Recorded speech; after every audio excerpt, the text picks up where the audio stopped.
এই মুহূর্তে ভারতবর্ষ এবং বাংলাদেশে একটাই কথা সবার মনে, যে অবৈধ বাংলাদেশিদের পশ্চিমবঙ্গ থেকে পুশব্যাক ঠিক কবে থেকে শুরু হচ্ছে এবং কিভাবে শুরু হচ্ছে।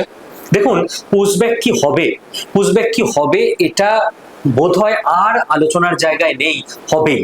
তার কারণ এই মুহূর্তে পশ্চিমবঙ্গে ঠিক আজকে সকালবেলা যিনি মুখ্যমন্ত্রী হিসেবে শপথ নিলেন, অর্থাৎ শুভেন্দু অধিকারী, তার যে আদর্শ বা লাস্ট 5-7 বছর ধরে তার যে বক্তব্য, সেইগুলোর দিকে যদি আমরা তাকাই তাহলে আমরা একটা প্যাটার্ন দেখতে পাবো।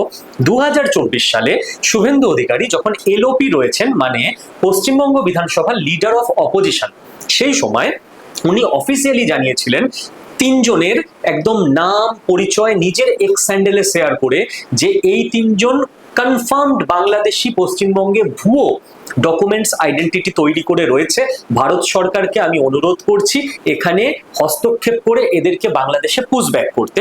এবং বর্তমান মুখ্যমন্ত্রী যিনি শুভেন্দু অধিকারী, ইনি বারবার বলে এসছেন যে পশ্চিমবঙ্গে প্রচুর অবৈধ বাংলাদেশি রয়েছে যারা কিনা ফেক ডকুমেন্টস বানিয়েছে, যাদেরকে পুশব্যাক করা উচিত।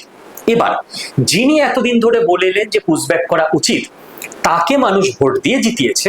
এবার তিনি যদি পুশব্যাক না করেন তার সরকারের আমলে, তাহলে কিন্তু তিনি বিপদে পড়বেন। মানুষ প্রশ্ন করবে যে আপনি যখন সরকারে, আপনাকে কে বাধা দিচ্ছে পুশব্যাক করতে? সেন্ট্রাল গভর্নমেন্টও বিজেপির সরকার রয়েছে, রাজ্যতেও তাই রয়েছে। কাজেই শুভেন্দু অধিকারী কার্যত বাধ্য ওনার প্রতিশ্রুতি বজায় রেখে পুশব্যাক করতে।